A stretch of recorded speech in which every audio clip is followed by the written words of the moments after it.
not lining up right in terms of how they usually do this, Pat. That I know I'm right. In recent days, the buzz surrounding Diddy's legal troubles has reached a fever pitch. From former FBI agents to industry insiders and even psychics, everyone seems to have an opinion, each adding a fresh layer of intrigue to an already tangled web of speculation and suspense. Well, of course, there's the Diddy situation. Now, when you were here last time, the Cassie lawsuit was underway. I think he had just settled. Yes.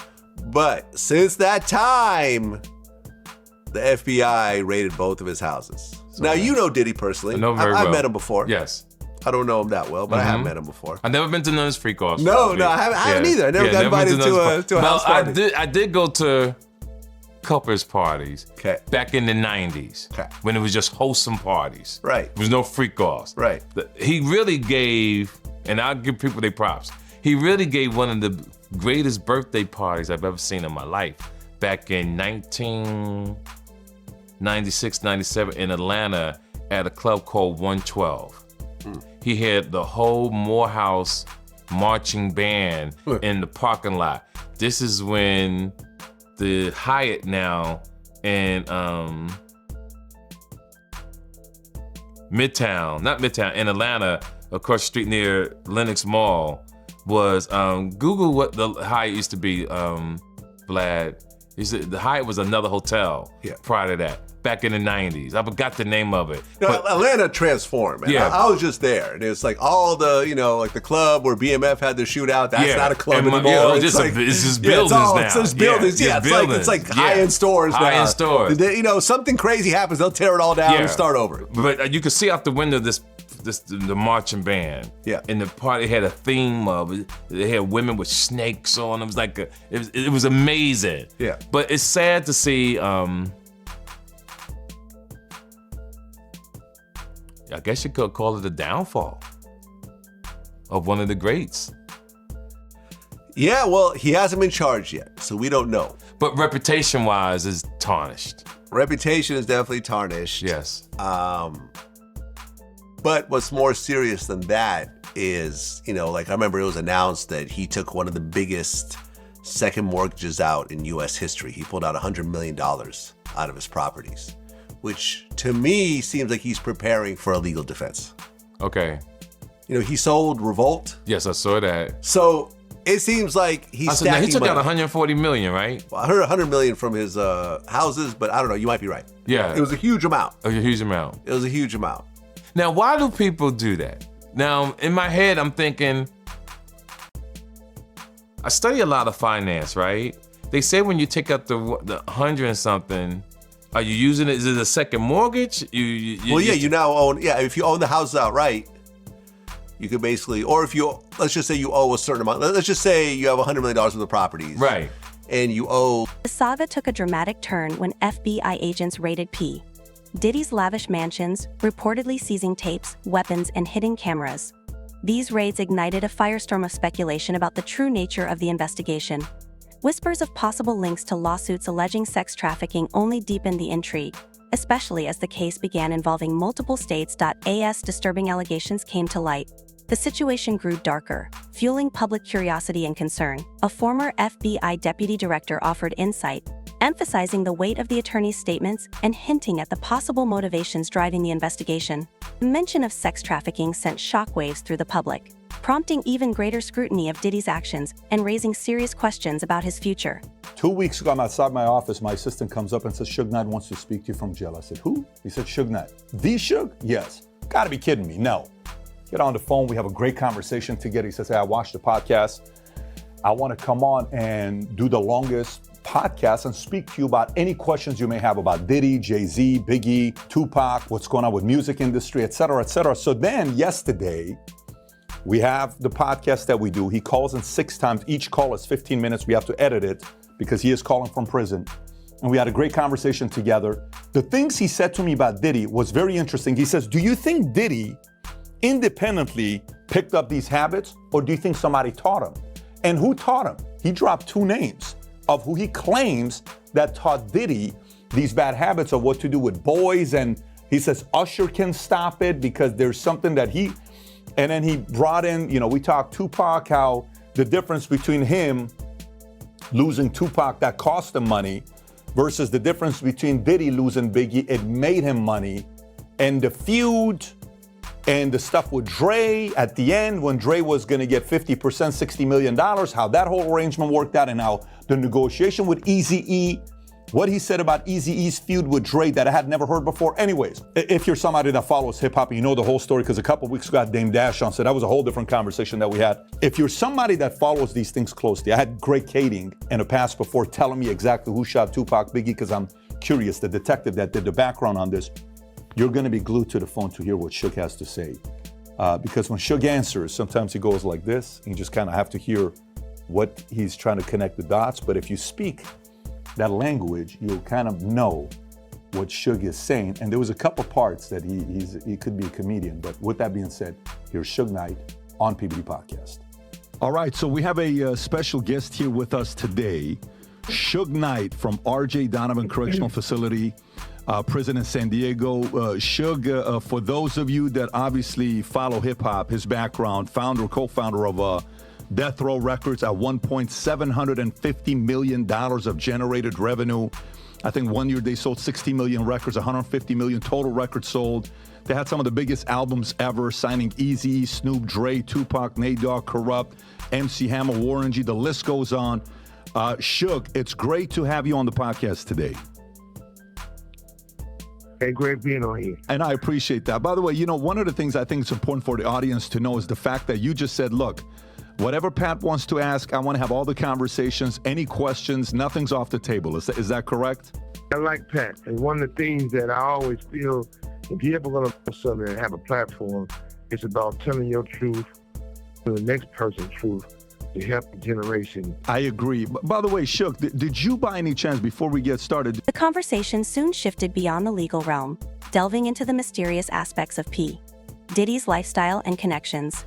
Wild rumors emerged, including whispers of underground tunnels linking his mansion to the infamous Playboy Mansion. Adding a chilling twist, psychic mediums claimed to sense dark, ominous energies surrounding his residence, injecting a supernatural element into the already tense narrative. As the drama unfolded, speculation about Diddy's fate grew more intense. Comparisons to high-profile cases like Jeffrey Epstein's began to surface, raising the question, would Diddy meet a similar end? Or did he hold enough influence and leverage to secure a more favorable outcome? The public remains captivated, waiting to see how this high-stakes story will play out. 50 million on them. Okay. The other 50 million you actually have ownership of. You could take a mortgage out for that other 50 million. Okay, and just pay that. And just have cash, and then pay back another mortgage. Okay, so here's what's funny, and I have to share it. Okay. All my life, when you hear people say equity in the house, man, you got equity in the home. Yeah. For years, and I hope I'm not embarrassing myself, I'm thinking equity you get to keep. No, but it you just gotta means pay you have equity just a ownership. loan. Well, no. Equity means, okay, if you have $1 million house. Yes. And it's paid out completely, you don't have a mortgage, you have $1 million in equity. You own that. Yes. You don't, unless you take a loan on it, you don't get it back until you sell it. Okay. That's what equity means. If you have $1 million house and you owe $500,000 on it, then you have $500,000 in equity. So if I got a $600,000 home. Yes. And there's like $120,000, $200,000 equity. That means that you owe $400,000 and then the rest of it you So if I already took paid a off. loan on that $200,000, I got to pay that back though, right? So now you have two mortgages essentially. Okay, because the $200,000 is like another mortgage. Exactly. That's not really mine. Right. So the $200,000 becomes mine if I own the house outright. Correct. Understand? Okay. Correct. Well, if you own the house outright, you would have the whole $600,000.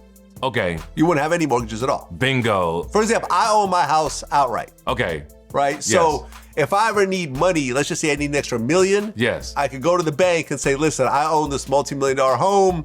I need a quick $1 million. Okay, cool. Your house is your collateral. Give us the deed. Thank you. We'll hold the deed for now. Right. And, we'll give you $1 million and you could pay that back. Yeah, and you will get it too, because yeah, it's real estate. It's real estate, yeah. I want people to understand that. Yeah. Real estate. Yeah, I own real estate. Yeah. And it seems to me, like, look, when it comes to criminal defense lawyers, like, you don't give them a down payment. You don't retain them. I interviewed Drew Finling. Yes. He's like the top guy from Atlanta, right? He's the one that represented YFN Lucci, got him to 3 years. Yes, it's crazy. No, got him 3 months off of a RICO case. Right. He represented Boosie. He represented, How much Big time did Meech. Lucci get? Lucci, with time served, he got like 3 months. He's out? No, he's not out yet. But he should be out pretty soon. Yeah, okay. Yeah. Okay. But he had a bunch of house arrests. He had a bunch of time he spent in jail. So the whole deal was, with all the time served, there's like 3 more months left. Wow, that's awesome. Yeah. So I remember talking to Drew, and he wouldn't tell me how much he charges. I remember Boosie kind of blurred out something like $300,000 or $500,000 or something like that. And what what Drew said, he said, there is no down payment. If we take on your case, we want the whole amount up front. Up front. I mean, in terms of a retainer, how much of a retainer I need to give you to just kind of get the ball rolling? There's no getting the ball rolling. We're going to hit you with a number, and that's going to be the number. Okay. But it's going to be big. So if it's $1 million case, give us the $1 million and we will go to the end for you. Absolutely. So in Diddy's case, if I were to guess, he said, look, I mean, obviously Diddy Is he has a lot of money. representing? No. Okay. No. Okay, using it as an example. As an example. Okay. So in Diddy's case, if I were to just eyeball and see what's happening, Diddy's probably thinking, look, the feds don't just raid houses because they feel Oh like yeah, we know that. There was Absolutely. a grand jury, a judge signed off, somewhere they felt confident enough to go after this billionaire that's going to have all of the resources in the world. But References to P. Diddy's history of confrontations and legal troubles ranging from allegations of assault to harassment added another layer of context to the growing scrutiny. The involvement of notorious figures like Suge Knight only deepened the intrigue, sparking questions about potential ulterior motives and hidden agendas at play in this unfolding saga. Amid the swirling rumors and theories, a cloud of uncertainty and apprehension looms over Diddy's future. The possibility of facing serious legal repercussions feels more real than ever, with significant implications not just for his personal life, but for his career and legacy in the entertainment industry. they feel The notion of him being a potential informant for the authorities added another layer of intrigue to the speculation. Did you ever have a chance to watch the Cat Williams podcast with Shay with Shannon Sharp? Did you watch the whole thing? Well, number one, that's family. At the same time, I'm in the penitentiary. Watch that. But I heard about it like the whole world did. I heard it was a great interview. Now, let me ask you, Shug, your experience with Cat. If for the audience, you and Cat have hung out, who is Cat to you? Is he a stand-up guy, good friend, relationship guy that you could trust? So I can trust him. Okay. And I don't say that about too many people, but at the same time, Cat is who he is. And if you really want to understand Cat, he on tour right now. Go buy one tickets front row and you can hear it all. He's gonna tell the truth. So that's the best way to find out about Trap. Even from there, you're selling tickets. You can't, no matter where you're selling. No, the only reason I asked this question is because when he did this interview with Shannon Sharp, and I know you played in the NFL before, when he did this interview with Shannon Sharp, everywhere, everybody was talking, but also people were quiet. I want to play one of the clips, Rob. If you can play the clip of what Cat said to Shannon Sharp about Diddy. I just want you to hear this since you haven't heard the whole thing. This is just a snippet of what Cat said about Diddy. Go for it. Big You gotta play Deviants it, not show is it. all Can't see catching you. hell in 2024. It's up for all of them. It don't matter if you Diddy or whoever you is. TG Jakes, any of them. All lies will be exposed. That's all. And anyone who takes that the wrong way, know why they take it the wrong way. Now, when this came out, he went after, Diddy. He went after TDG. He went after a lot of people in the space. Had you, Cat, and Diddy, did you guys ever party together, three of you guys? I know you and Diddy spent some time together, but did you, Cat, and Diddy ever spend time together? I'm not gonna say I never had a threesome. But I damn sure ain't had no threesome with no men. So you talking about have me and No, that's not what I'm asking. Threesome hung out together. What you trying to do? I mean, have you shit, not me. Well, listen, that is becoming every day something new pops up where it's no longer a surprise nowadays. And/or telephone number monitored and recorded. But I guess the question I'm asking is, did you, Cat, and Truth. did you, Diddy, and Cat ever hang out where And the reason why I'm asking this, where you actually personally witnessed some of the accusations that Diddy is having, saying the fact that he had cameras in the room. Okay. So this is the thing I'm gonna tell you. We from two different worlds, number one, him and I. Number two, I'm the guy they didn't want to invite to those parties. And I'm glad of it. I've never been happy to be left out of my life. But at the same time, I'm not the guy who's in for Puffy's downfall. But I am the guy who supports the victims who got victimized, right? But at the same time, whatever the situation is. That same yacht that Kim was on, and the same yacht she got her nose broken on, that somebody was doing something to him when they walked in the room, and it caused a confrontation. This is what somebody who was on the yacht said to me. You understand? They was telling that story to somebody. And it was a female. But my whole thing about it was this, is that anything in that lawsuit, you gotta realize that we only got a portion of it because it's been chopped up. Things has been taken out. So somebody wouldn't look a certain way. Now, they left some of the things in there. But I'm sure plenty of times Cassie may have seen some stuff that she ain't really want to look at. But it was freak off day. Right. And when I look at this lawsuit, man, Cassie, she also alleges that, while she was having sex with these male prostitutes, the male prostitutes and Diddy, they all wore masquerade masks. He didn't want her to know who they were. So if she ever wanted to do what she just did, how does she say how the person look? All she could describe is if they was wearing masks, unless she saw them before they put the mask on. It's craziness, man. And you know what's so crazy is, bruh, that all these stories has been around the industry for a long time.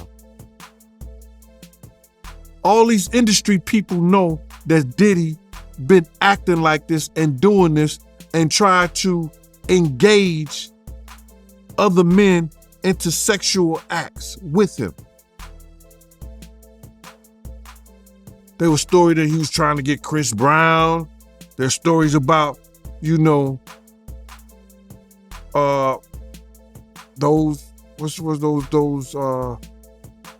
young boys that he had, a group B5 or something like that, trying to get them. Yo, it's a lot of stories that goes around in this industry about not just him, other people. Jimmy Iovine. Ain't nobody talking about Jimmy Iovine.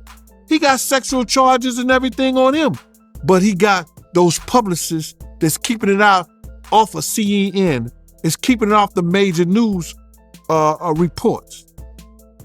Nobody's talking about that. This is something that goes on, man, that they're gonna push up under the rug, and a few years later, Bad Boy 5, 6, 7, 8 will be out. As the saga surrounding P. Diddy's legal troubles continued to spiral, attention shifted to the broader implications of his potential downfall. Would the music mogul find a way to weather the storm, or was he destined to meet a fate similar to Jeffrey Epstein? Speculation surged as analysts dissected Diddy's inner circle, questioning their potential involvement and wondering who might be implicated next. Rumors of secret alliances, betrayals, and shifting loyalties added layers of intrigue to an already complex narrative. Former associates began stepping forward with damning allegations, while others remained conspicuously silent, fueling speculation about their true motives. The media frenzy intensified, with tabloids and news outlets vying to break the next big revelation. Sensational headlines and speculative reports dominated the airwaves, shaping public perception and painting Diddy as a man on the brink of ruin. Whispers of conspiracy theories began to surface, with some suggesting Diddy was being targeted by powerful forces eager to bring him down. Allegations of political intrigue, corporate sabotage, and behind-the-scenes power plays added a sinister twist to the proceedings, leaving observers to wonder where the truth lay amidst the murkiness. Despite the mounting evidence and the relentless media scrutiny, Diddy remained defiant, insisting on his innocence. His public appearances became increasingly rare as he retreated from the spotlight, seeking refuge from the relentless media circus. Meanwhile, his once loyal supporters began to waver, unsure of what to believe in the face of the torrent of accusations and legal challenges. In the corridors of power, whispers of backroom deals and clandestine negotiations hinted at a high-stakes game being played behind the scenes. Allegations of blackmail and coercion cast a long shadow over the legal proceedings, further complicating an already convoluted situation. Diddy's legal team worked tirelessly, combing through mountains of evidence in a desperate bid to exonerate their client. With each passing day, the stakes grew higher, and the pressure mounted on both sides of the legal battle. In the court of public opinion, supporters and detractors clashed, with social media and press outlets dissecting every new development and offering competing interpretations of the case. As the investigation neared its climax, the world held its breath, waiting for the final verdict. For Diddy, the outcome would determine not only his future but also his legacy. Would he emerge from the ordeal with his reputation intact, or would this be the downfall of one of hip-hop's most iconic figures? Regardless of the final verdict, the saga of P. Diddy serves as a cautionary tale, a stark reminder of the perils that accompany fame and fortune in a world where even the mightiest can fall. Yet, the public's fascination with his plight showed no signs of waning. Each new twist and turn reignited interest, keeping the story alive in the headlines and the minds of those watching from the sidelines. Surrounded by reporters and paparazzi, Diddy found himself besieged at every turn. Each outing became a potential PR disaster, with cameras poised to capture any misstep or sign of weakness. Yet, amidst the chaos, his inner circle remained steadfast, offering support and guidance as he navigated the treacherous waters of the legal system. Longtime friends and collaborators rallied around him, providing words of encouragement during his darkest hours. But cracks began to appear in Diddy's once impenetrable facade. The stress of the ongoing investigation weighed heavily on him, with sleepless nights and endless legal wrangling taking their toll. The man once seen as untouchable now stood on the edge, fighting not just for his freedom, but for his legacy in an unforgiving world that eagerly watches the rise and fall of its icons. Man. Minute. Woo. Okay. Okay. All right, so I'm gonna be driving this next year. Yeah, when you get 16, you come down, you gotta, wear your seat. I mean, I'm 15. You could ride in the passenger seat. I got my permit. Not yet. No. All right, 16. You're not ready. 16. Slow down. Let's slow down, Josh. Okay. Let's slow down. Okay. One step at a time. But yeah, the keys is yours when you get 16. You're good to go. I'm good to go. Yeah. All right. And then when you get 18, you get the house. You get the mansion. Okay. I get the mansion? Yeah. All right. So where are we off to now? Where would you like to go? I mean, wherever you want to go.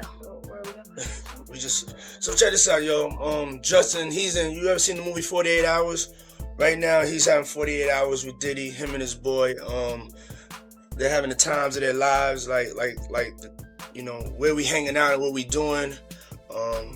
We can't really disclose, but it's definitely a 15-year-old's dream. I have been given custody of him. He signed to Usher. I'm signed to Usher. I had legal guardianship of Usher when he did his first album. I did Usher's first album. I don't have legal guardianship of him, but for the next 48 hours, he's with me. So and we gonna go full crazy. Going crazy. Crazy. I'm taking this out tonight. What you wanna do? What you wanna do over the next 48 hours? 48 hours. Let's go. Let's just go get some girls. Let's go hang with some girls. A man after my heart. That's what I'm talking about, shit. 6. Behind closed doors, P. Diddy wrestled with a storm of doubt and insecurity, haunted by the question of whether he would ever escape the shadow of suspicion now cast over him. As the trial date neared, the tension reached a breaking point, with both sides bracing for a high-stakes showdown in the courtroom. For Diddy, the stakes had never been higher, facing the very real possibility of spending the rest of his life behind bars. In the days leading up to the trial, Diddy withdrew from the public eye, seeking solace in the quiet comfort of home. Surrounded by family and close friends, he found brief moments of respite from the chaos outside, drawing strength from their unwavering support. But even in his moments of solitude, the weight of impending doom never let up. The threat of fresh accusations loomed over him like a dark cloud, and every phone call, every knock on the door, carried with it the fear of further incrimination. On edge and perpetually on guard, Diddy found himself unable to escape the suffocating pressure closing in around him. First and foremost, I just want to say, I know a lot of people want to hear these stories and everything like that, because this is stuff that happened back in the day. And then maybe that if they knew there was going to ever be a YouTube, or they knew there was going to ever be social media, a lot of the stuff probably wouldn't have got played out like it did. But things happen, and these are just stories from the past. I would like to use that as, what you call that, just to clear the facts up what's going on. But it all started, we was in Atlanta.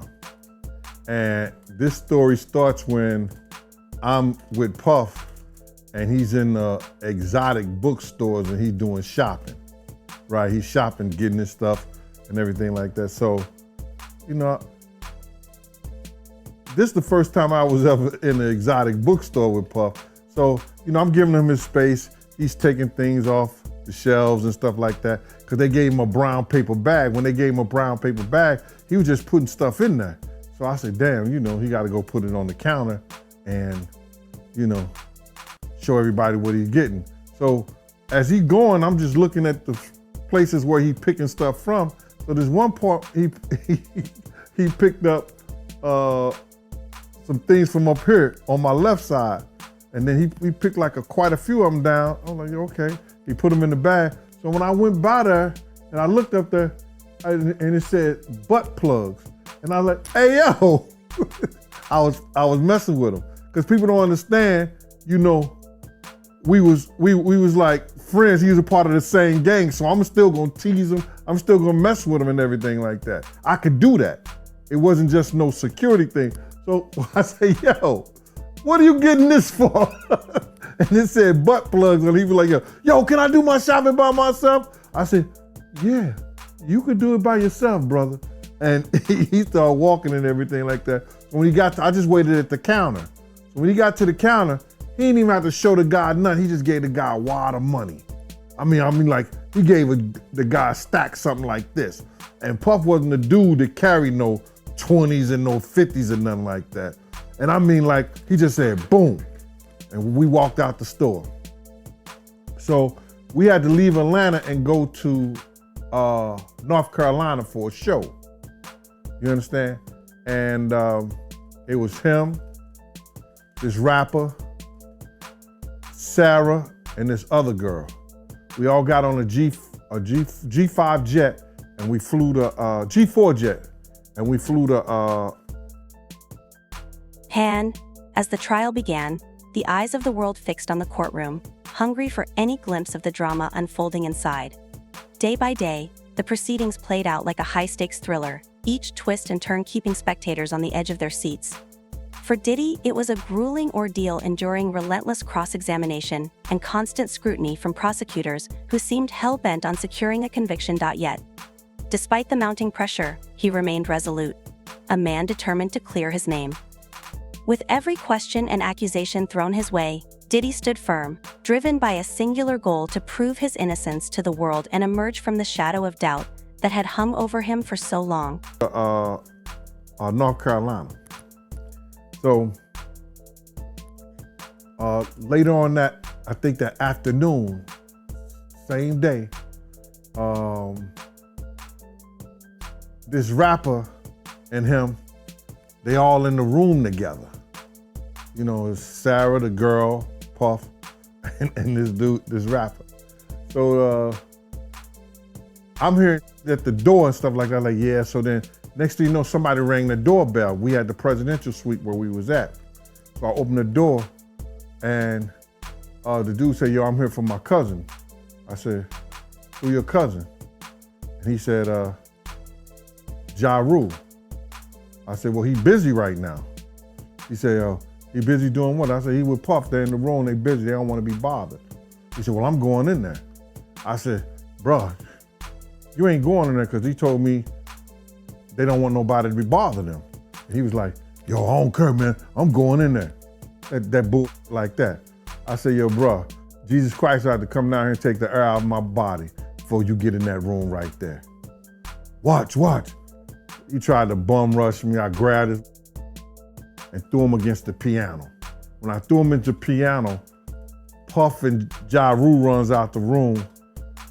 Puff got his towel, Ja grabbing his towel, but they butt the naked. And so then Ja was like, yo, what's going on? Yo, G, that's my cousin. He know me well, and Puff was like, yo, G, what happened? I said, he tried to get in the room. I told him he couldn't get in the room. And he was like, Puff looked at Ja. He said, yo, Ja said, you ain't want to go in that room because there's a lot of freaking going on. So I was like, oh, he said it was a lot of freaking going on. So that was basically that story, man. You know what I'm saying? They went back in the room, dude felt a certain kind of way, and he left out. So I seen them at the concert the next day, and they tried to, form up against me. But my man Frank was like, I told my man Frank, I was like, yo, Frank, put yourself in that position. Somebody trying to get in the room, and Ja told you don't let nobody get in the room. What would you do? Now, y'all can do whatever y'all want to do, man, but I ain't taking no losses. He said, yo, you good, and that was it. Bruh, when Ja said, you don't want to come up in there, a lot of freaky stuff is going on. You got to use your mind. What they was doing with those butt plugs.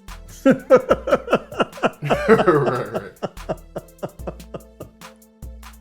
Yeah, that was crazy. It was real wild. In the end, the verdict was finally handed down, bringing months of speculation and uncertainty to a dramatic close. For Diddy, the outcome was bittersweet. He emerged from the trial battered but unbowed, his reputation forever tarnished, yet somehow intact. The weight of the ordeal had taken its toll, but he stood firm, having faced the storm head-on, surviving a battle that would forever be etched in the public's memory. He said, we're just gonna call you Farnsworth Bentley. And he said, I like it. And they start calling him that. His name Farnsworth Bentley. And I said, these motherfuckers corny. Like I was like, yo, don't believe this. But he was always right there, but not like at nighttime when we was doing things, he wasn't around, bro. He was only there when the cameras was there and shit like that. I don't know how much he could do. I don't know if he would say anything because he probably signed the ND, a non-disclosure, and he don't want to say anything against Puff anyway because Puff got shit on him. And I ain't talking about no sexual shit, none of that shit. The nigga was stealing, bro. Yo, bro. The niggas I don't want to put that on sticky fingers. That nigga right there, bro, don't lay nothing down around him. You heard me? Don't lay nothing down around dude right there. Dog, Jennifer Lopez had these boots, they cost $5,000. I'm like, what kind of fucking boots cost $5,000? Now you gotta realize, this is like in 2000, early 2000s. These boots cost $5,000. And because she was gonna be out of the country or something like that, she didn't have them come to her house down in the village because she would have never got it because they'd be stealing her stuff down there at her apartment. So she had them come to Puff house. She wanted these boots so bad, she was mad. They looked through everything trying to find Jennifer boots. Cause Puff had like Puff, people used to just give him shit and send him shit from everywhere. So he had this room, this mail room in his house with numbers that he never even opened. but I don't know how Farnsworth Bentley found that shit. But we went over there to his house, and we found a lot of Jennifer shit and everybody else's shit that belonged to Puff. I guess Puff had too much stuff in the room, and he was just keeping them for it. And you seen this with your own eyes? That's crazy, man. My own eyes, bruh. We went to his apartment. He don't even seem like that type of dude, yo, but damn. Security else, we went over there, man. That nigga had to do shit, bruh. And that's why Puff had stopped messing with him. And then he goes get a show. Puff ain't say nothing. He went and got a show of how to be teaching thugs how to be the gentleman. I hope the first thing he taught them motherfuckers is, don't steal! As he stepped out of the courtroom and into the blinding glare of the media spotlight once more, Diddy knew his journey was far from over. Though acquitted of the charges against him, he understood that the shadow of the ordeal would forever loom over him. His legacy was now forever intertwined with the scandal that had nearly consumed him. But rather than dwelling on the past, Diddy chose to look ahead. He refused to let the weight of the trial define him. Focused on rebuilding his life, Diddy set his sights on reclaiming his rightful place at the pinnacle of the music industry. With the unwavering support of his fans and the steadfast loyalty of his inner circle, he was determined that no challenge could stand in his way. The future was his to reshape, and he was ready to rise again.